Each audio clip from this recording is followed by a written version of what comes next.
अस्सलाम वालेकुम रहमतुल्लाह। Lecture number 6।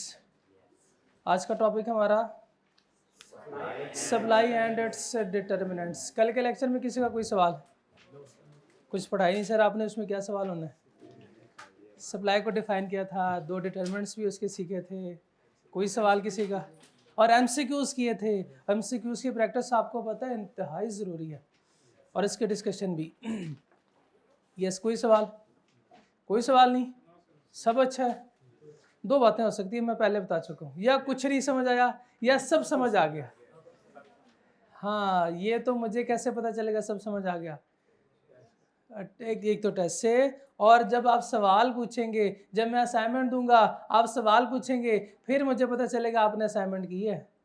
नहीं, अगर मैं पूछूं सब अच्छा है तो इसका मतलब यह है कि सब अच्छा है, सब अच्छा है। जब कुछ नहीं पढ़ेंगे तो वैसे भी सब अच्छा है जी। डिमांड को हमने सीखा, डिटर्मिनेंट्स ऑफ डिमांड डिटेल में हमने डिस्कस किए, एक एक एग्जाम्पल के साथ, और रियल वर्ड एग्जाम्पल आपने देखी। उसमें कोई कंफ्यूजन? अगर डिटर्मिनेंट्स और लॉ ऑफ, अगर डिमांड और लॉ ऑफ डिमांड ये क्लियर है तो समझें सप्लाई और लॉ ऑफ सप्लाई भी आप सीख चुके हैं। मैंने बताया था ये तस्वीर का दूसरा रुख है। डिमांड में हमने किसको स्टडी किया था? किसके पॉइंट ऑफ व्यू से डिमांड स्टडी कर रहे थे? बायर के पॉइंट ऑफ व्यू से। और फिर मैंने कहा जूते चेंज करें, किसके पहने? सप्लायर के। अब जितनी बातें होंगी वो सप्लायर के पॉइंट ऑफ व्यू से होंगी। फिर आसान अल्फाज में हमने जैसे डिमांड को याद किया था, डेफिनेशन को, सप्लायर में हमने दो चीज़ें चेंज की है। वो कौन सी बोला? दो चीज़ें थी। एक हमने सप्लायर को, और दूसरा सप्लायर चूंकि चीज़ें सेल करता है तो हमने लिखा सेल। उसके बाद डिटर्मिनेंट्स को शुरू किया था। हमने कहा क्या ये जो सप्लाई है ये थ्रू आउट इकोनॉमी क्या सेम रहेगी या चेंज हो सकती है? हो सकती है, यानी या तो ये इंक्रीज होगी या डिक्रीज होगी। इसका मतलब ये हुआ कि सर कुछ फैक्टर्स ऐसे होंगे जिसकी वजह से ये सप्लाई फ्लक्चुएट करेगी।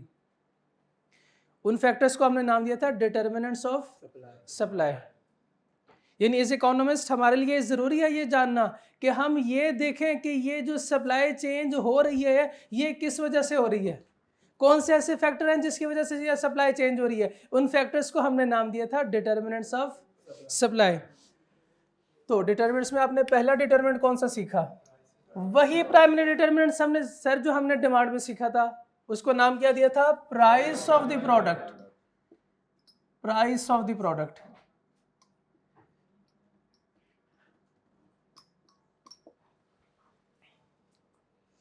कोई मदर करेक्ट बता दे, कोई माई का लाल बता दे। Price of the product. Price of the product. You mister, yes you.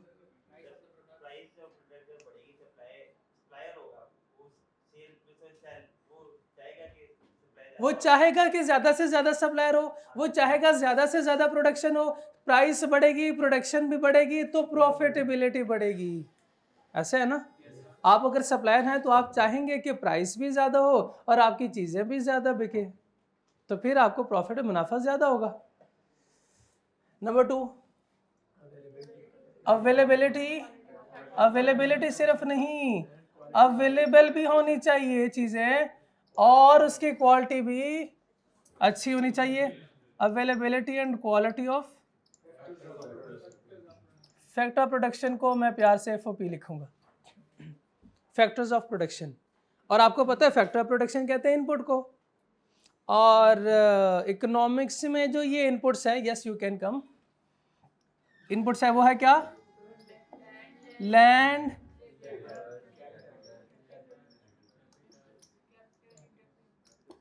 Capital and enterprise या एंटरप्रेन्योर। इसको डिस्कस हमने चैप्टर 1 में करना है, या उससे पहले इंशाल्लाह आप I2B में डिस्कस कर लेंगे इसको। जब वो अदर सीखेंगे मेरी ज़िंदगी आसान हो जाएगी। जब मेरी ज़िंदगी आसान होगी तो क्या होगा? पॉज कीजिए, चले। नंबर 3, ये क्लियर हो गया? अवेलेबिलिटी एंड क्वालिटी क्लियर नहीं हुआ? Availability and quality of factor production, ये कल हमने डिस्कस किया था। दोबारा करें सर? ठीक है, दोबारा कर देते हैं। ठीक है, अच्छा मुझे बताएं, आप अगर प्रोडक्शन कर रहे हैं, फॉर एग्जांपल आप प्रोडक्शन कर रहे हैं, किस चीज़ की प्रोडक्शन करना पसंद करेंगे? किस चीज़ की प्रोडक्शन पसंद करेंगे? फॉर एग्जांपल आप प्रोडक्शन पसंद करना चाहेंगे लेस की। लेस की प्रोडक्शन कर रहे हैं आप, आपके पास स्किल्ड लेबर नहीं है और मार्केट में भी स्किल्ड लेबर नहीं है, तो कैसे इसकी प्रोडक्शन बढ़ाएंगे? स्किल्ड लेबर मार्केट में अवेलेबल ही नहीं है, तो कैसे करेंगे? नहीं कर सकते इसकी प्रोडक्शन इंक्रीज। अगर तो बंद कर देंगे, शाबाश, बिल्कुल ऐसे करेंगे। बंद करना नहीं होता, सप्लाई को डिक्रीज करना होता है। सर इसकी प्रोडक्शन कम हो जाएगी, सर इसकी सप्लाई कम हो जाएगी। हाँ, अगर बाहर से आप 2-4 बंदे हायर कर लें, बाहर से 2-4 बंदे मंगवाएं जो कि स्किल्ड लेबर हो, और वो इसकी प्रोडक्शन क्या बढ़ा सकते हैं? इसकी प्रोडक्शन बढ़ा सकते हैं, बिल्कुल, इससे प्रोडक्टिविटी बढ़ जाएगी। और प्रोडक्टिविटी बढ़ेगी तो आपको पता है सप्लाई भी बढ़ जाएगी। प्रोडक्टिविटी का नाम ही तो सप्लाई है ना, तो सप्लाई बढ़ेगी। यानी डोमेस्टिक मार्केट में आपके पास स्किल्ड फोर्स अवेलेबल नहीं है। आपने ऐसा किया, डोनाल्ड ट्रंप साहब हमें 2 बंदे चाहिए, उधार दे सकते हैं? कितने महीने के लिए? 2 महीने के लिए। काम क्या करवाना है? अब वो पाकिस्तानी जो है वो लेस को आजकल बहुत पसंद कर रहे हैं। अच्छा ठीक है, भेज दूंगा, ठीक है, जज़ाकल्लाह। और सर, हाँ जज़ाक खैर, अल्लाह उसको दे, हमारी प्रोडक्टिविटी बढ़ रही है तो हो सकता है कल को। अच्छा सर बात सुने, सर मेरी बात आपको लीड नहीं, मैं चाहता हूँ ये यहाँ पे जो फोर्स है, अनस्किल्ड फोर्स है, उनको ट्रेनिंग भी दें, उनको भी ट्रेन करें। बताएं जी, करवा सकते हैं ना? सुपरवाइजर हम उनको पैसे दे रहे हैं तो हम उनकी सर्विसेज भी ले लेंगे। सर उनके हम सर्विसेज भी ले लेते हैं, हमारी जो फोर्स है, लेबर फोर्स है, वो भी ट्रेन हो जाएगी। जब हमारी लेबर ट्रेन होगी तो हम आपके बंदे को वापस भेज देंगे। बताएं, डोमेस्टिक मार्केट में स्किल्ड फोर्स भी आ गई, अवेलेबिलिटी होगी। अब जब अवेलेबिलिटी होगी तो आप कैसी प्रोडक्टिविटी बढ़ा सकते हैं? मजीद प्रोडक्शन आप लॉन्ग टर्म में भी कर सकते हैं। Availability clear? पहले अवेलेबिलिटी नहीं थी, अब अवेलेबिलिटी होगी। कोविड-19 के शुरू में क्या वैक्सीन अवेलेबल थे? उसके बाद वैक्सीन आई है, उसकी सप्लाई बढ़ी है ना, उसकी सप्लाई बढ़ी है। अच्छा, फेस मास्क, पहले सप्लायर भी कम थे, पहले जो सप्लायर कम थे वो इसकी प्रोडक्टिविटी बढ़ा नहीं रहे थे क्योंकि इसकी डिमांड भी नहीं थी। लेकिन कोविड-19 में इसकी डिमांड भी बढ़ गई तो लोगों ने इसकी सप्लाई, यानी सप्लायर ने इसकी सप्लाई भी बढ़ा दी। कैसे बढ़ाई होगी? प्रोडक्शन ज़्यादा करके, प्रोडक्शन ज़्यादा करके। यानी प्रोडक्शन, फैक्टर प्रोडक्शन अवेलेबल होंगे तो इसकी सप्लाई हम बढ़ा सकते हैं। कल आपको याद है हम जूस बना रहे थे, है ना? अगर मार्केट में आम ही नहीं है तो मैंगो शेक कैसे बनेगा? मैंगो शेक, आम उसके लिए फैक्टर प्रोडक्शन है, आम उसके लिए इनपुट है कि नहीं? अगर इनपुट नहीं है तो प्रोडक्शन कैसे बढ़ाएंगे आप? और अगर क्वालिटी के आम नहीं है, क्वालिटी के मैंगो नहीं है, फिर भी कोई नहीं पिएगा, फिर भी इसकी प्रोडक्शन कम हो जाएगी, इसकी सप्लाई कम हो जाएगी। हमने एक एग्जांपल दी थी, फॉर एग्जांपल लेबर है, लेबर से आपके जहन में जो लेबर की मीनिंग आ रही है वही ले लेते हैं, मजदूर। ठीक है, हो सकता है मजदूर हो सकता है मजदूर हो, लेकिन अभी मुझे नहीं पता, पढ़ लेंगे आप। यह मजदूर, मशीनरी भी हो सकती है, मेरा ख्याल है कि मशीनरी हो सकती है लैंड में, मेरा ख्याल है। अभी फ़िलहाल मैन पावर ले लेते हैं, ठीक है। अच्छा, अगर मजदूर अवेलेबल है तो घर की कंस्ट्रक्शन हो सकती है, अवेलेबिलिटी है तो क्या आप सप्लाई बढ़ा सकते हैं? अगर मजदूर सारे निकम्मे तो फिर कर सकते हैं, आप सप्लाई बढ़ा सकते हैं, तो क्या हो जाएगा? सप्लाई कम हो जाएगी, सप्लाई कम हो जाएगी। यानी अगर अवेलेबल है मजदूर तो सप्लाई बढ़ा सकते हैं, मजदूर अवेलेबल है लेकिन रिक्वायर्ड स्किल नहीं है उनके पास तो सप्लाई कम। अगर रिक्वायर्ड स्किल पोजेस कर रहे हैं वो, अगर ये मजदूर रिक्वायर्ड स्किल पोजेस कर रहे हैं जो आपको चाहिए, तो फिर भी सप्लाई बढ़ जाएगी। उम्मीद करता हूँ समझ आ गई होगी। नेक्स्ट, हाँ ये भाई का सवाल था, sir price of the product में लिखा हुआ है प्राइस डिक्रीज तो सप्लाई डिक्रीज, ऐसे क्यों? ऐसे तो होना नहीं चाहिए, उसको तो सप्लाई नहीं कम करना चाहिए। आप एक चीज़ बेच रहे थे फॉर एग्जांपल पहले ₹100 और लोग इसको ले रहे थे, मगरिब का टाइम हुआ, आपको मजबूरन प्राइस कम करनी पड़ी, क्योंकि जब आप चीज़ घर लेके जाएंगे, ये एग्जांपल हमारी आगे भी आएगी, मैं इसलिए यहाँ पे ज़रा आपका बेस बनाना चाहता हूँ, आपको मजबूरन प्राइस कम करनी पड़ेगी। अब मुझे बताएं, क्या आपके पास जितना इंटायर स्टॉक पड़ा हुआ है वो आप कॉस्ट से भी कम पे बेचना शुरू करेंगे कि चीज़ ख़राब होगी, बेच देता हूँ? एक ही एग्जांपल आपके जहन में छोड़ रहा हूँ, अब इस पर सोचेंगे तो आपका अगला कंसेप्ट भी क्लियर हो जाएगा। जब प्राइस कम होती है तो सप्लायर के लिए मुनाफा कम होता है, मुनाफा कम होता है। जब आप शॉपिंग करने जाते हैं वो क्या कहता है, ये तो हमारी अपनी खरीद नहीं है, हालांकि आपको भी पता होता है कि इसमें प्रॉफिट मार्जिन ज़रूर होगा, लेकिन फिर भी वो आपको नहीं बेचता। क्यों? क्योंकि प्रॉफिटेबिलिटी कम है, उसने रेंट भी तो पे करना है, उसने बाकी घर को भी तो चलाना है, उसने इलेक्ट्रिसिटी का बिल भी पे करना है, उसने ये सारे खर्चे उस प्रॉफिट में से निकालने हैं, खर्चे भी निकालने हैं और फिर ऊपर का प्रॉफिट भी रखना है ऐसे कि नहीं? तो जब वो प्रॉफिटेबिलिटी ख़त्म हो जाएगी तो क्या फिर भी वो प्रोडक्शन करेगा? उसे प्रोडक्शन नहीं करनी चाहिए, बल्कि वो क्या करेगा, प्रोडक्शन स्टॉप करेगा, किसी दूसरी जगह पे इन्वेस्ट करेगा जहां पे प्रॉफिटेबिलिटी ज़्यादा होगी। अभी बिल्कुल बेसिक है, बिल्कुल परेशान ना हो, जैसे जैसे आप आगे जाएंगे वैसे वैसे ये सारे कॉन्सेप्ट, बल्कि आप अभी जो भी कर रहे हैं, प्रैक्टिकली जो भी कर रहे हैं, यही इकोनॉमिक्स है, मैं क्लास 1 में बता चुका हूँ। और आप देख रहे होंगे कि यहाँ पे प्राइस कम हो गई तो सप्लाई भी कम हो गई। इसकी प्रैक्टिकल एग्जांपल आज कल आप देख रहे हैं, जैसे प्राइस रिड्यूस होती है, जैसे प्राइस रिड्यूस होती है, पेट्रोल पंप वाले क्या करते हैं, बंद कर देते हैं, कहते हैं नहीं है सर। आपको भी पता है पेट्रोल है, लेकिन वो क्या कहते हैं, सर नहीं है। जिनके पास बाइक है उन्होंने ये सफ़र भी किया होगा कि बाइक पेट्रोल ख़त्म हो गया बाइक में, पेट्रोल पंप आप जाते हैं, वो कहते हैं सर पेट्रोल नहीं है। आप कहते हैं सर थोड़े से पैसे ज़्यादा ले लें, आपके लिए एक इंडिकेशन वहाँ से है कि या तो प्राइसेस बढ़ रही हैं तो या प्राइस कम हो रही है, इस वजह से नहीं दे रहे। ठीक है, नेक्स्ट आगे चलें। कॉस्ट ऑफ,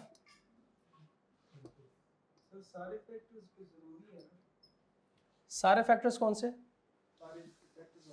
सारे फैक्टर ऑफ प्रोडक्शन बिल्कुल ज़रूरी नहीं है, अवेलेबल ज़रूरी हो सकता है कि इसमें दो आपको रिक्वायर्ड हो, वो दो अवेलेबल हैं तो बस ठीक है, आपकी प्रोडक्शन हो रही है। वेट करें, फैक्टर ऑफ प्रोडक्शन तक वेट करें, आप I2B में पढ़ेंगे और नहीं तो फिर चैप्टर 1 में तो पढ़ ही लेंगे। कॉस्ट ऑफ इनपुट्स, ये इनपुट्स क्या है? इनपुट्स यही है फैक्टर ऑफ प्रोडक्शन। आप प्रोडक्शन कर रहे थे, आप एक यूनिट बना रहे थे,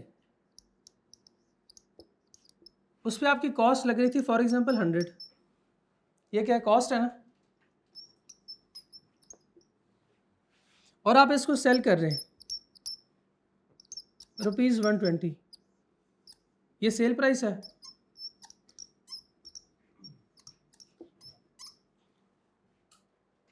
मुझे आप प्रॉफिट बता सकते हैं?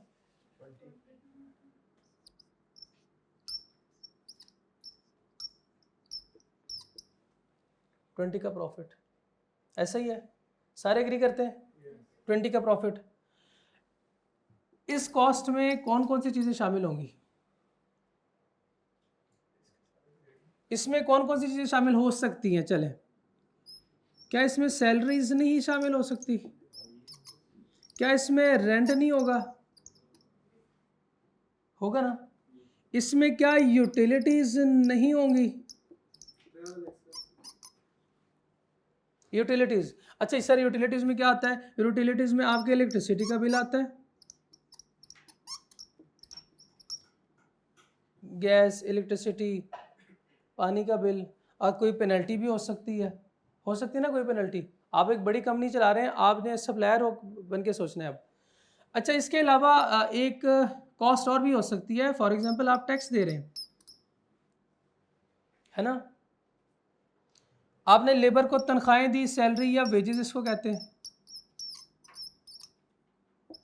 बस फिलहाल हम इतनी एग्जांपल ले लेते हैं। अच्छा मुझे बताएं, अगर ये वेज ज़्यादा हो जाए, ये लेबर को जो हम मजदूर को तनख्वाह दे रहे थे वो ज़्यादा हो जाए, तो फिर कॉस्ट क्या हो जाएगी? ज़्यादा हो जाएगी। एज्यूमिंग ये जो हम इनको तनख्वाह दे रहे हैं ना वो एडिशनल 10 रुपये से ज़्यादा, क्या करूँ अब? क्या कॉस्ट कितनी हो जाएगी? कॉस्ट 110 हो जाएगी। कॉस्ट 110, क्या फ़र्क पड़ेगा? प्रॉफिट कम। प्रॉफिट कितना? प्रॉफिटेबिलिटी कम हो गई। प्रॉफिटेबिलिटी कम तो सप्लायर क्या करेगा? सप्लाई को ज़्यादा क्यों करेगा? प्रॉफिट कम हो गया। जब जिसमें प्रॉफिट कम, जिसमें फ़ायदा कम, जिसमें मुनाफा कम, उसमें केस में तो सप्लाई कम करेगा वो।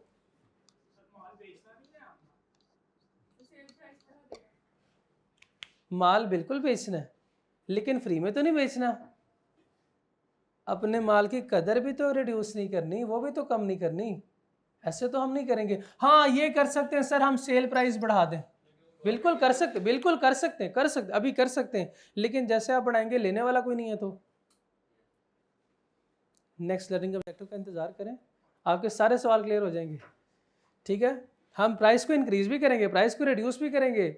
जब प्राइस को इंक्रीज करेंगे तो लेने वाला कोई नहीं होगा, और जब हम प्राइस को रिड्यूस करेंगे तो बेचने वाला कोई नहीं होगा। प्राइस को रिड्यूस करना, बेचने वाला कोई नहीं, मतलब सप्लाई कम। देखेंगे आप उधर, इसका मतलब सप्लाई क्या? Reduce, supply reduce. Cost of input ज्यादा, सप्लाई कम।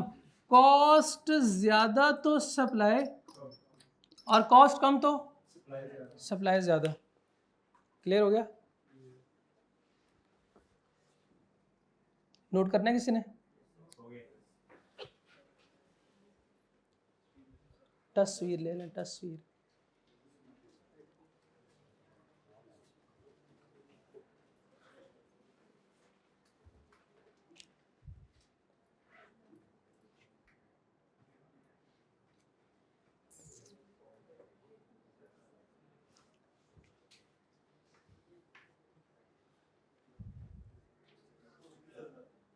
ओके,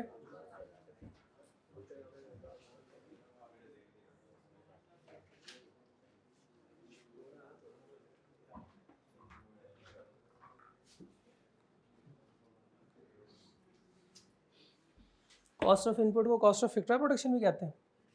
हाँ सर लिखा हुआ है। नंबर 4, टेक्नोलॉजी और टेक्निक।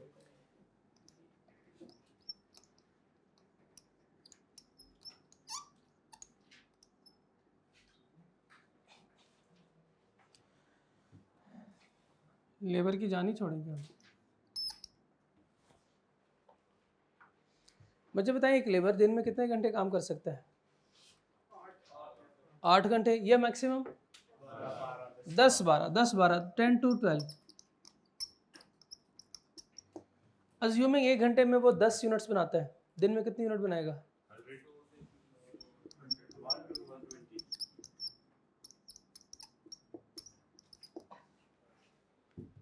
ठीक है,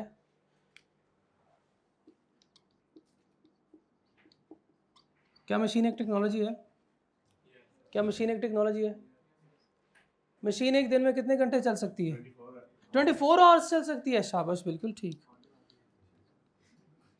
मुझे बताए, एक बंदा 1 घंटे में 10 यूनिट बनाता है, तो मशीन भी 1 घंटे में 10 यूनिट बनाती होगी। फिर इससे ज्यादा होगी, इससे ज्यादा। फॉर एग्जाम्पल 15, चलें 15 करते हैं, 15 करते हैं। भाई की फरमाइश है कि 15 करें। 15 यूनिट्स तो 24 घंटे में, 1 आवर में 15 यूनिट्स, 360। ये कितने यूनिट इधर बना रहे थे?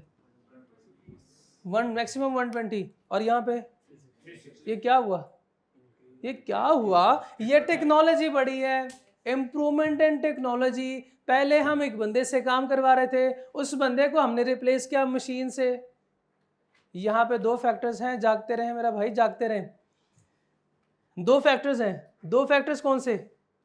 अगर आपने मुझे बताया 360 यूनिट्स एक दिन में प्रोड्यूस करने हैं, तो कितनी लेबर चाहिए आपको? मल्टीप्लाई बाय 3 करेंगे 360, तो कितने बंदों को पैसे देने पड़ेंगे? 3 बंदे को। 3 बंदों को जब आप वेज देंगे तो कॉस्ट क्या हो जाएगी? कॉस्ट ज्यादा होगी तो सप्लाई क्या होगी? कम हो जाएगी। अगर आपने इन 3 बंदों को एक मशीन से रिप्लेस किया तो मशीन की कॉस्ट क्या हो गई? मशीन की कॉस्ट अब कम हो गई।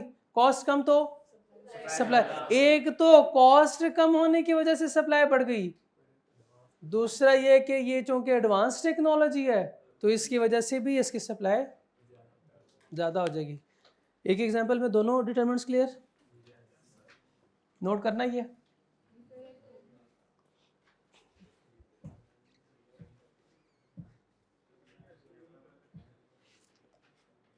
इसके एक और एग्जांपल भी ले सकते हैं आप। इससे पहले 2G, अब है 4G। अब आपकी प्रोडक्टिविटी बढ़ गई। एक फाइल आप पहले बनाते थे और आपकी स्पीड आ रही थी 2 GB, तो 2 घंटे इंतज़ार करना पड़ता था, कब ये मेरी फाइल डाउनलोड होगी, कब ये मेरी फाइल अपलोड होगी। अब आपने असाइनमेंट अपलोड करनी है, इधर टिक टक करते हैं, उधर असाइनमेंट अपलोड हो जाती है। फ्रैक्शन ऑफ सेकंड्स में आपकी असाइनमेंट अपलोड हो जाती है। नेक्स्ट आगे चलें। नंबर 5, ये क्लियर हो गया? कॉस्ट ऑफ इनपुट भी क्लियर, टेक्नोलॉजी भी okay. Indirect taxes and subsidy.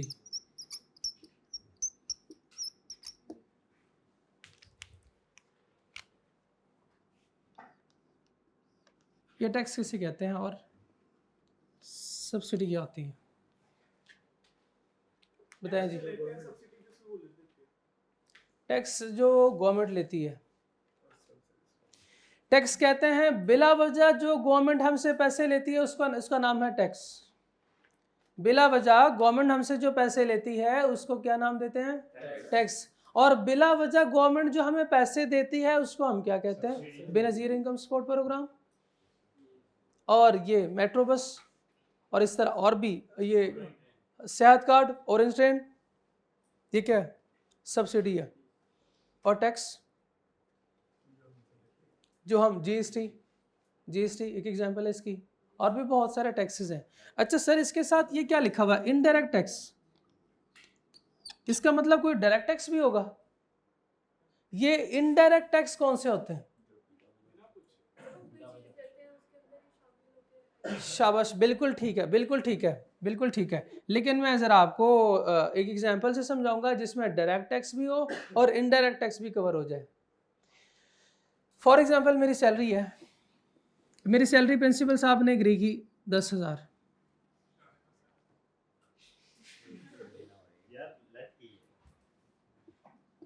अब ठीक है,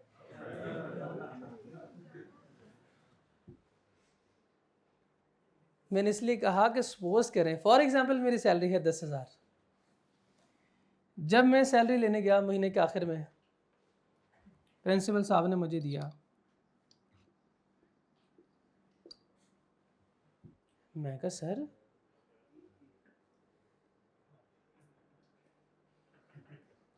ये क्या? कहते हैं भाई ये जो 1,000 है ये तो आपके बिहाफ पे हमने गवर्नमेंट को टैक्स पे करना है। ये हमने क्या करना है? गवर्नमेंट को टैक्स पे करना है।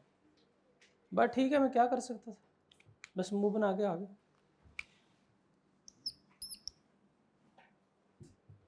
$9,000 ले गया मैं। बाजार में गया, मुझे एक शर्ट पसंद आ गई, उस पर प्राइस लिखी हुई थी 500। जब मैं काउंटर पे गया, काउंटर वाला कहते हैं सर आपका बिल बना 600 का। मैंने कहा ऐसा क्यों, ऐसे क्यों? कहता सर आपने 500 की शर्ट परचेज की है, 100 आपके बिहाफ पे हम किसको देंगे? आपको पता है आपसे जो आप कमाते हैं उस पर 2 सवाल आपसे पूछे जाएंगे।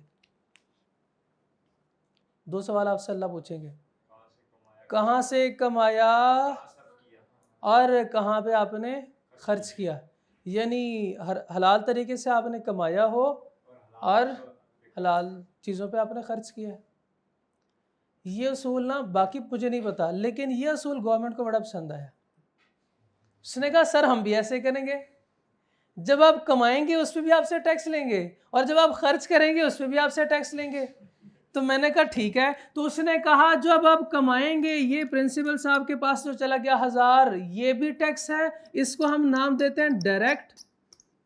और जब आप खर्च करते हैं उस पर भी हम आपसे टैक्स लेंगे, ये है इनडायरेक्ट टैक्स। ये है इनडायरेक्ट टैक्स। तो मुझे बताएं ये जो टैक्स है डायरेक्ट टैक्स, ये किस पे लगा है? क्या आपको नहीं लगता ये इनकम पे टैक्स था? ये इनकम टैक्स है। इसकी सबसे बड़ी एग्जांपल आ गई आपके सामने, इनडायरेक्ट टैक्स की इनकम टैक्स। चैप्टर नंबर 10 का हमारा टॉपिक है ये टाइप ऑफ टैक्सेस का। लेकिन ये डायरेक्ट टैक्स आपको मैंने अभी यहाँ से बता दिया कि इनकम पे लगने वाला टैक्स को नाम क्या देते हैं, और जो खर्चे पे यानी कंजम्पशन पे जो टैक्स लगता है वो इनडायरेक्ट टैक्स। तो यहाँ पे क्या, इनडायरेक्ट टैक्स। जब इनडायरेक्ट टैक्स ज्यादा, टैक्स ज्यादा किस पे? इलेक्ट्रिसिटी पे। इलेक्ट्रिसिटी आप क्या करते हैं? कंज्यूम करते हैं, कंजम्पशन होती है। कंजम्पशन पे जो टैक्स होता है उसको क्या नाम देते हैं? इनडायरेक्ट। जब आप एम्प्लॉयर से अपने पैसे लेते हैं, जब अपनी सैलरी आप लेते हैं, उस वक्त जो आपको टैक्स देना पड़ रहा है वो है डायरेक्ट टैक्स। इसके अलावा जो भी चीज़ आप खरीदते हैं, जहां पे भी खरीदते हैं, जैसे खरीदते हैं, इनडायरेक्ट टैक्स। ठीक है, डायरेक्ट और indirect tax clear? Indirect tax है चीज़ों पे, कंजम्पशन पे, और कंजम्पशन आपकी कॉस्ट है। मुझे बताएं टैक्स, अभी यहाँ पे एग्जांपल में आपने देखा था ना, टैक्स लिखा हुआ था ना टैक्स बढ़ेगा तो नहीं, टैक्स बढ़ेगा तो कॉस्ट बढ़ेगी, टैक्स बढ़ेगा तो कॉस्ट बढ़ेगी, और जब कॉस्ट बढ़ेगी तो सप्लाई कम हो जाएगी। टैक्स ज्यादा, सप्लाई कम, और सब्सिडी इसके उलट है। सब्सिडी ज्यादा तो कॉस्ट कम, सब्सिडी ज्यादा तो कॉस्ट कम, और जब कॉस्ट कम तो सप्लाई। मेरा भाई कॉस्ट का सप्लाई के साथ इनवर्स रिलेशन है। जब कॉस्ट ज्यादा होगी तो सप्लाई कम हो जाएगी, जब कॉस्ट ज्यादा थी तो सप्लाई कम हो गई थी, और जब कॉस्ट कम होगी तो सप्लाई ज्यादा हो जाएगी। और सब्सिडी का सप्लाई के साथ डायरेक्ट रिलेशन है। सब्सिडी ज्यादा होगी तो सप्लाई भी, सब्सिडी कम, क्लियर?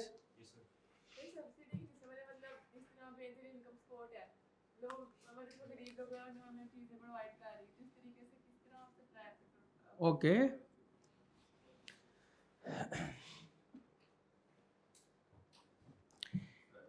यूटिलिटी स्टोर की एग्जांपल लें। यूटिलिटी स्टोर, यूटिलिटी स्टोर से आप क्या परचेज कर सकते हैं?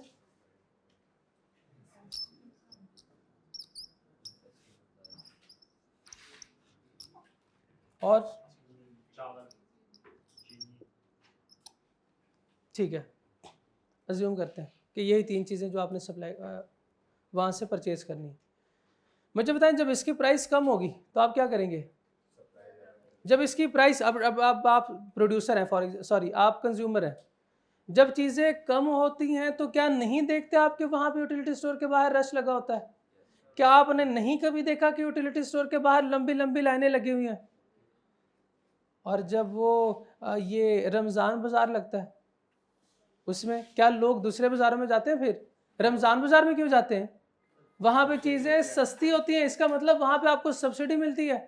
जब आपको सब्सिडी मिलती है तो आप क्या करते हैं, डिमांड ज़्यादा करते हैं, और जिसकी इसकी डिमांड ज़्यादा होगी तो सप्लायर क्या करेगा, उसकी प्रोडक्शन भी ज़्यादा करेगा, इसलिए उसकी प्रोडक्शन भी ज़्यादा हो जाती है। तो बताएं, जब इन चीज़ों की डिमांड ज़्यादा होगी तो सप्लायर इसकी ज़्यादा प्रोड्यूस करेगा, इसकी प्रोडक्शन भी ज़्यादा होगी। ऐसे है कि नहीं? यस, और कोई सवाल किसी का?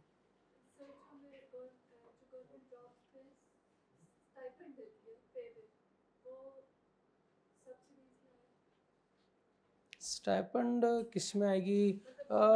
चैप्टर 10 का इंतज़ार करें फिर। अभी सिर्फ आपको ये इनडायरेक्ट टैक्स का बताना था कि जब टैक्स बढ़ेगा तो कॉस्ट बढ़ेगी। अच्छा, सब्सिडी के बारे में वो आपको बता दे, क्लियरली बताएगा कि ये सब्सिडी है, ठीक है? तो इन टर्म ऑफ इतना मुश्किल नहीं बनाएगा। सब्सिडी से प्राइस मतलब कि रिड्यूस होगी, बिल्कुल, प्राइस कम, कॉस्ट कम हो जाती है, कॉस्ट भी कम हो जाती है और प्राइस भी। सप्लाई भी तो कम होगी ना। कॉस्ट कम होगी तो सप्लाई कम नहीं होगी, यही तो मैं कलप रहा हूँ मेरा भाई। ये क्या लिखा हुआ है, कॉस्ट ज्यादा तो सप्लाई कम। अच्छा, मैं ये लिखना भूल गया था कि कॉस्ट कम तो ऐसे कहना सर, ये तो आपने लिखा ही नहीं। ये ले, पूरा हो गया अब।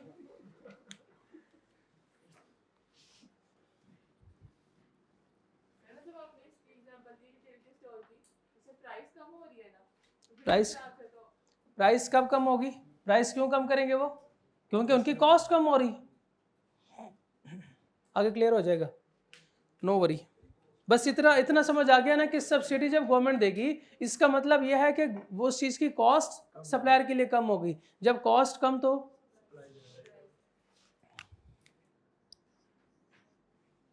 नेक्स्ट।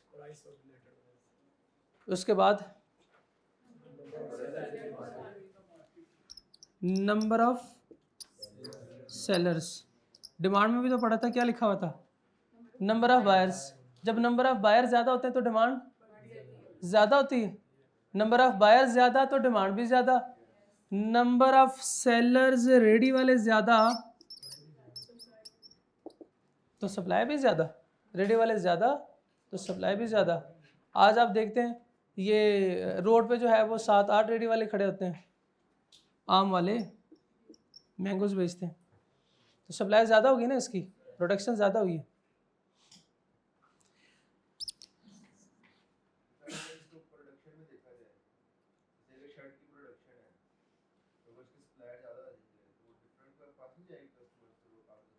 तो क्या करेंगे कस्टमर, क्या करेंगे, दूसरे की सप्लाई कम तो नहीं होगी, उसने सप्लाई तो की है।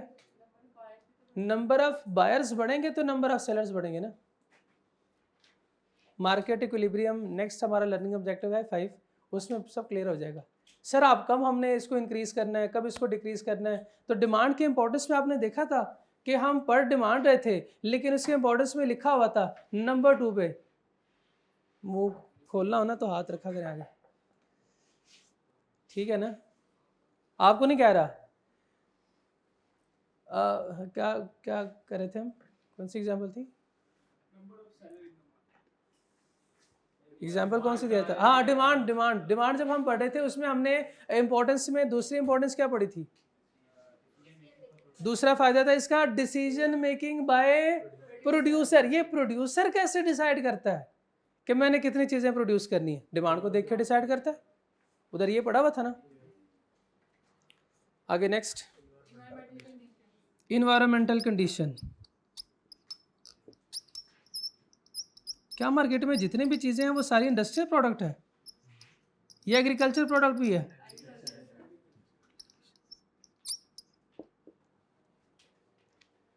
मार्केट में जितनी भी चीजें हैं सारी की सारी एग्रीकल्चर प्रोडक्ट है?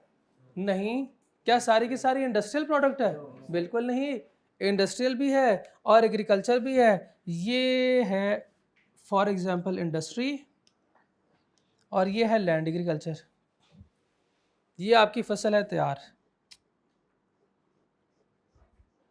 ये आपकी फसल तैयार है, बारिशें हो गई, तूफानी बारिशें, मुझे बताएं इसकी वजह से जो इंडस्ट्री में चीज़ें पड़ी हुई हैं वो ख़राब होंगी? क्या होगा फिर? सारी की सारी फसल तबाह हो जाएगी। तैयार फसल आपकी तबाह हो गई। तैयार फसल जब आपकी तबाह होगी, मुझे बताएं क्या होगा? सप्लाई कम हो जाएगी। हाँ, एग्रीकल्चर सप्लाई कम हो जाएगी।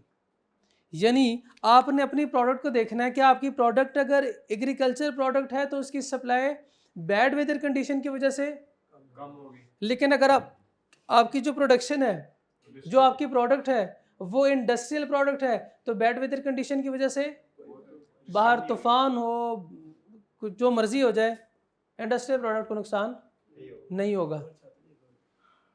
अगर छत नहीं होगी तो फिर तो वो भी तबाह हो जाएगी। बैड वेदर कंडीशन की वजह से ये फसल खराब या तबाह। ठीक है। अच्छा, यहां से फसल प्रोड्यूस नहीं हुई, सप्लाई बेसिकली इधर से भी कम हो गई। यहां से जो फसल प्रोड्यूस हो रही थी वो आगे दूसरे की प्रोडक्शन में यूज होनी थी। क्या अब यूज होगी? क्या अब यूज हो सकती है? जब यूज नहीं होगी तो क्या यहाँ पे प्रोडक्शन हो सकती है? क्योंकि इसके लिए अब इनपुट नहीं है। जब इसके लिए इनपुट नहीं है, उसकी अवेलेबिलिटी नहीं है। जब अवेलेबिलिटी कम हो गई तो सप्लाई भी कम हो जाएगी। तो बताएं, अगर बैड वेदर कंडीशन है, इन्वायरमेंटल कंडीशंस बैड है, अनफेवरेबल कंडीशन है, तो सप्लाई कम हो जाएगी। और अगर फेवरेबल कंडीशन है तो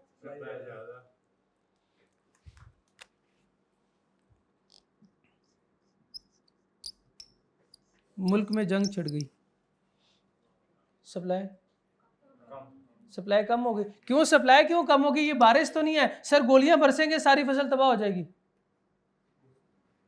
हाँ, ऐसे होगा? गोलियों से सारी फसल तबाह हो जाएगी? बम से?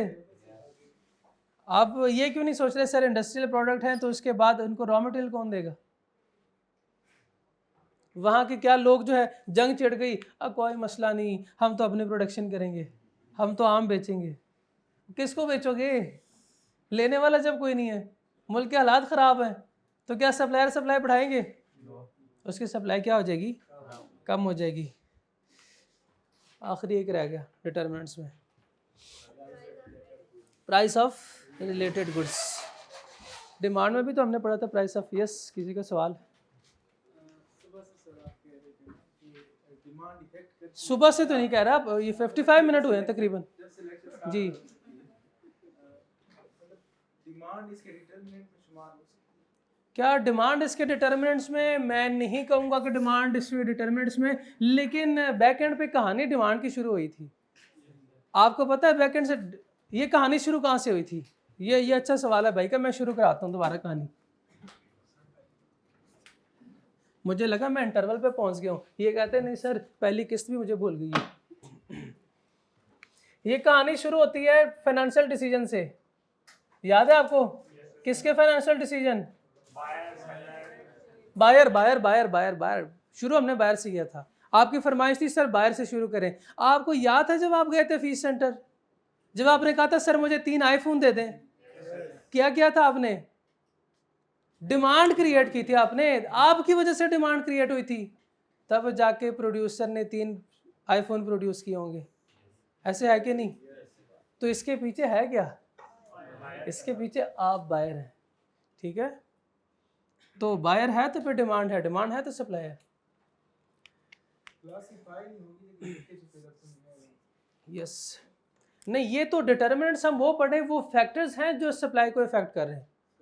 वो हमने सारे फैक्टर पढ़े थे जो डिमांड को इफेक्ट कर रहे थे। यानी आप डिमांड ज़्यादा कब करेंगे, कम कब करेंगे, और सप्लायर सप्लाई कब कम करेगा और कब बढ़ाएगा इसको।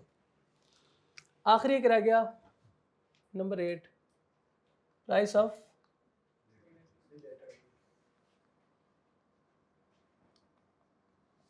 Related goods. कौन सी होती है? ये तो टाइप्स ऑफ रिलेटेड गुड्स है ना। रिलेटेड गुड वो गुड्स होती हैं सर, बिल्कुल ठीक है, जो दूसरे पे डिपेंडेंट है। इसकी 2 टाइप्स है, कौन कौन सी? Complement and substitute. लेकिन ये कहानी थी डिमांड के लिए। यहाँ पे आप लिखेंगे, यहाँ पे complement in production and substitute in production. पहले किसको डिस्कस करें? कॉम्प्लीमेंट को, ठीक है। Complement in production.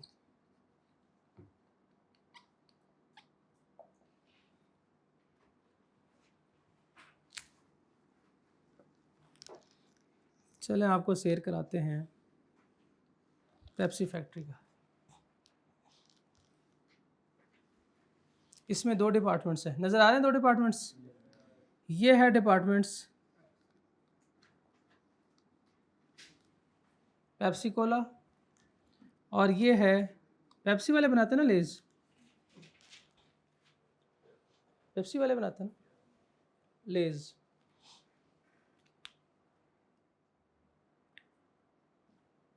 बल्कि इससे इसको सब्स्टिट्यूट में ले जाते हैं, इसको सब्स्टिट्यूट में ले जाते हैं। वापस आ जाएं, वापस आ जाएं, आ गए।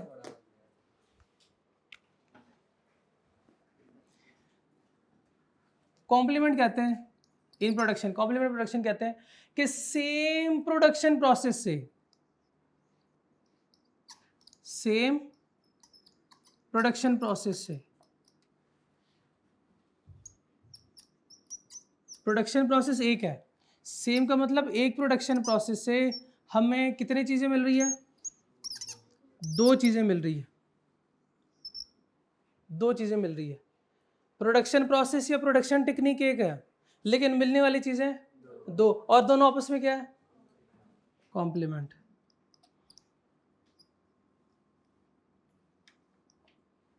आगे बड़ी ईद आ रही है,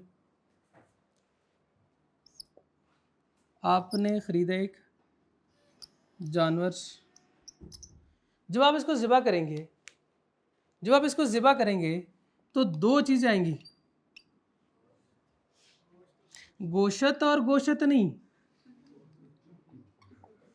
गोश्त और, ऐसे लिखते हैं, कमाल नहीं लिखा मैंने, खाल लिखा है, कोशिश किया मैंने खाल लिखने की।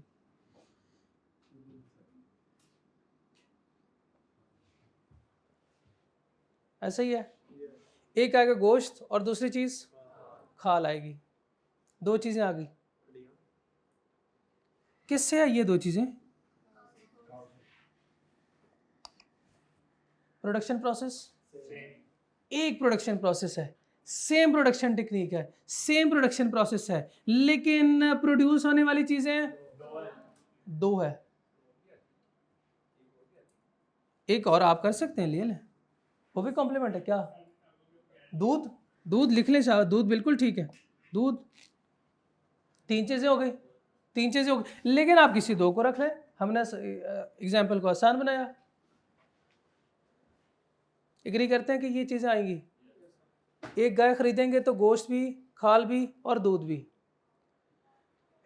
फॉर एग्जाम्पल डिमांड बड़ी है गोश्त की, गोश्त की डिमांड बड़ी है, मुझे बताएं गोश्त की डिमांड बढ़ने की वजह से क्या खाल की सप्लाई बढ़ेगी? क्यों बढ़ेगी? डिमांड तो गोश्त की बढ़ी है, गोश्त की सप्लाई बढ़नी चाहिए। हाँ सर, चूंकि कॉम्प्लीमेंट है, सेम प्रोडक्शन टेक्निक से, सेम प्रोडक्शन प्रोसेस से मल्टीपल चीज़ें आ रही हैं, जिसकी हमें ज़रूरत है, वो नीड, वो डिमांड जब हम पूरी करेंगे तो उसकी वजह से हमें कॉम्प्लीमेंट, एक एडिशनल चीज़ भी मिलेगी, एक एडिशनल गुड भी प्रोड्यूस हो रही है, खाल।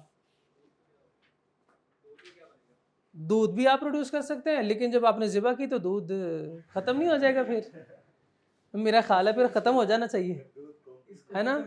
इसको हाँ चले, इसके कोई कंफ्यूज ना हो, या कोई आपका साथ वाला जो है वो ये ना कहें सर दूध तो फिर आएगा ही नहीं, साथ वालों के घर से ले आएंगे, ऐसे नहीं होगा। सेम प्रोडक्शन प्रोसेस, तो एक ही प्रोडक्शन प्रोसेस से 2 चीज़ें आ रही है, 2 चीज़ें कौन सी? गोश्त और खाल, गोश्त और खाल। Example clear? ये जब प्राइस बढ़ेगी गोश्त की, जब प्राइस बढ़ेगी गोश्त की, तो खाल की सप्लाई पे क्या फर्क पड़ेगा?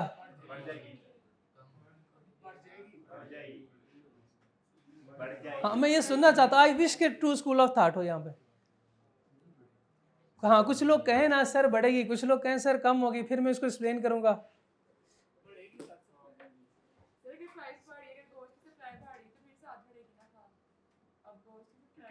क्यों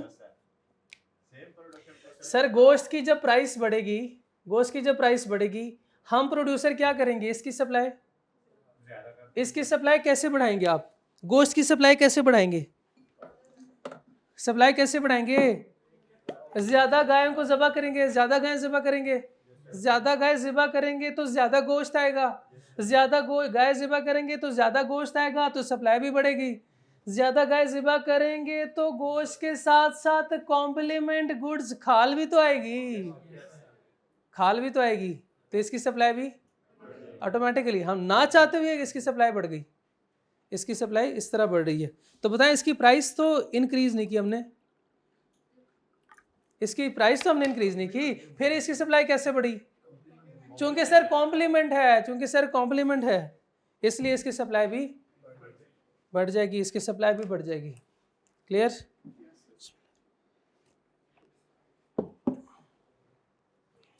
ये एग्जांपल ओके?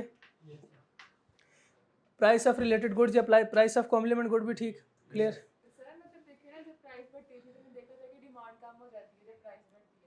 डिमांड नहीं पढ़ा रहा मैं डिमांड पढ़ा ही नहीं रहा, मैं डिमांड का सवाल नहीं लूंगा।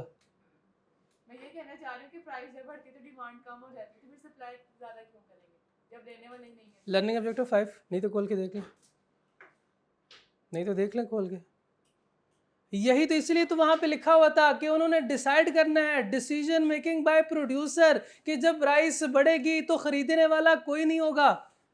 चल लेक्चर 2 से आप यही तो पढ़ रहे हैं, जब खरीदने वाला नहीं होगा तो बेचने वाला क्या करेगा? बेचने वाले को अपनी प्राइस कम करनी चाहिए। और जब हम चैप्टर 3 पढ़ेंगे तो उसमें कुछ चीज़ें ऐसी होंगी कि वो प्राइस बढ़ाएगा, लोग उसकी डिमांड भी बढ़ाएंगे। उसकी एक्सेप्शन में क्या नहीं पढ़ा आपने? डिमांड के एक्सेप्शन में प्राइसेस बढ़ रही थी, प्रोड्यूसर ने उसकी सप्लाई भी बढ़ाई। क्या आप वो इंजेक्शन की एग्जांपल भूल गए? प्राइस तो बढ़ रही थी, उसकी सप्लाई भी बढ़ गई, फिर भी आपने कहा सर दे दें दे दें। और जब प्राइस कम हो गई, डिमांड ज़्यादा क्यों नहीं किया आपने? डिमांड क्यों नहीं ज़्यादा नहीं किया आपने? ज़रूरत नहीं थी, ज़रूरत नहीं थी। तो ये कुछ एक्सेप्शन भी है, लेकिन नेक्स्ट लर्निंग ऑब्जेक्टिव में क्लियर हो जाएगा। दूसरा क्या है? ये प्राइस से रिड्यूस के साथ बता दूं? यस ठीक है।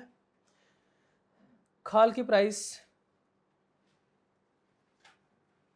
कम हो गई,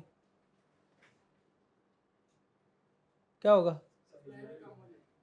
सप्लाई भी कम हो जाएगी। अब किसी को चाहिए नहीं, खाल किसी को नहीं चाहिए, सप्लायर ने प्राइस भी रिड्यूस की फिर भी नहीं चाहिए। प्राइस रिड्यूस होगी तो आपको पता है जनरल रूल हमारा कि डिमांड बढ़ जाती है, लेकिन वो डिमांड बढ़ा नहीं रहे। डिमांड बढ़ाएंगे नहीं तो सप्लायर क्या सप्लाई बढ़ाएगा? सप्लायर सप्लाई नहीं बढ़ाएगा तो सप्लाई कम हो जाएगी।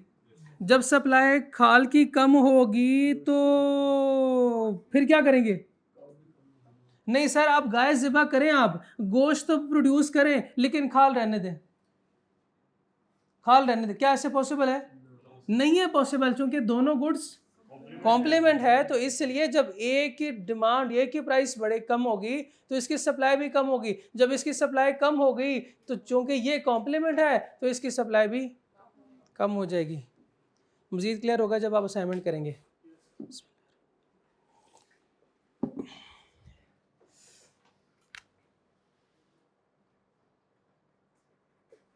Substitute in production.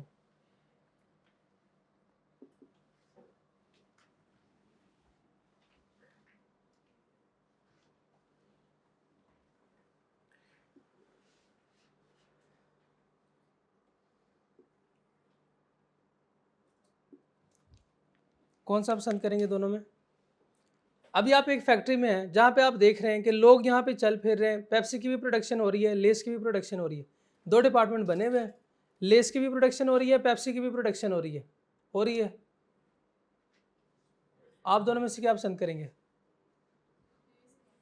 लेस पसंद करते हैं आप लेस की डिमांड बढ़ी है, इसका मतलब प्रोड्यूसर को क्या करना चाहिए, लेस ज्यादा प्रोड्यूस करनी चाहिए, लेस की प्रोडक्शन ज्यादा होनी चाहिए, लेस की सप्लाई ज्यादा होनी चाहिए, ऐसा ही है ना, लेस की सप्लाई ज्यादा होनी चाहिए। यहाँ पे लोग कर रहे थे 5 काम, 1 2 3 4 5, इधर भी 5 लोग थे, ये बंदे हैं जो काम कर रहे हैं। आप क्या समझे थे? ये फूल जैसे बंदे इधर काम कर रहे थे और फूल जैसे बंदे इधर भी काम कर रहे थे। अब आपने सप्लाई बढ़ानी है किसकी? ये कोई मशीन तो नहीं है कि हम इनसे कहें सर आप 24 घंटे काम करें। क्या करें फिर?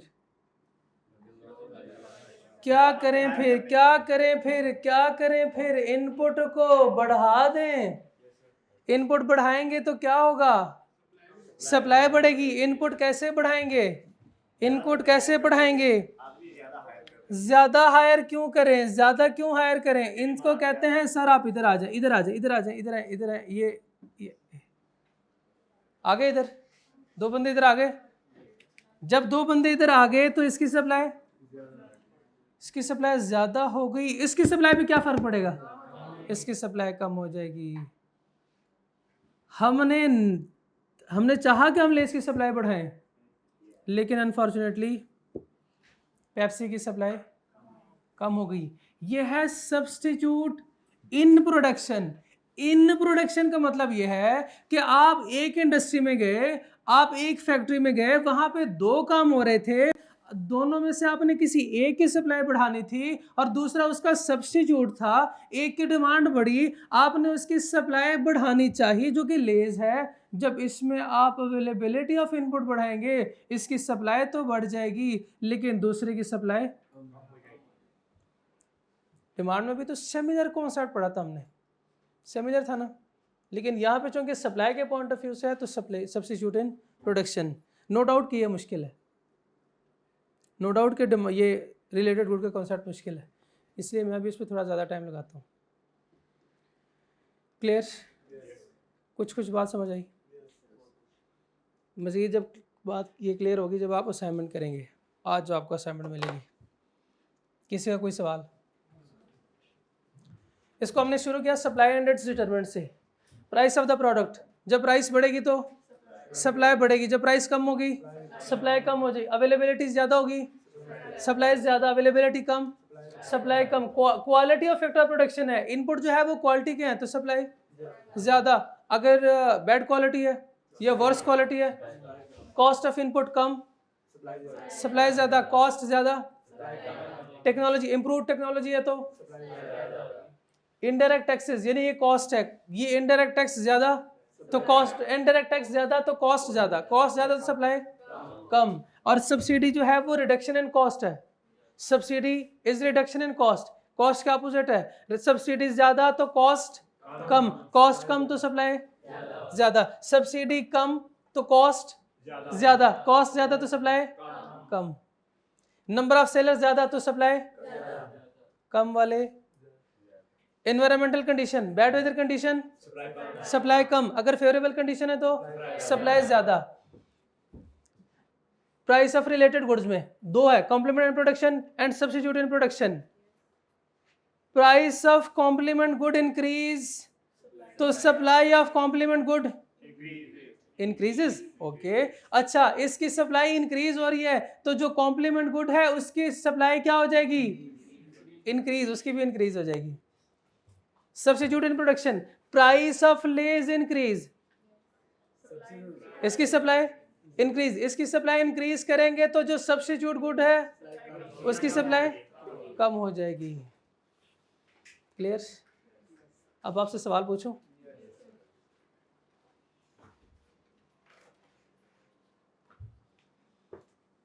टैक्सेस इंक्रीज, टैक्स इंक्रीज तो cost increase, direct taxes increase, कहीं लिखा हुआ है डायरेक्ट टैक्सेस इंक्रीज तो कॉस्ट ज्यादा? और डायरेक्ट टैक्सेस का ताल्लुक इसके साथ नहीं होता, डायरेक्ट टैक्सेस का ताल्लुक नहीं इसके साथ है। डायरेक्ट टैक्स आपको पता है क्या है? टैक्स ऑन इनकम है, इनकम पे टैक्स ज्यादा तो मिलने वाली इनकम कम इनकम किसको मिलती है? बायर की इनकम है, तो यहाँ पे इनकम बायर कहीं पे लिखा हुआ आ रहा है? ऐसे ना करें, ठीक है? क्लियर हो गया? इस तरह की गलती उम्मीद है आप नहीं करेंगे। ठीक है जी, आज का लेक्चर यहाँ पे ख़त्म करते हैं। अल्लाह हाफ़िज़।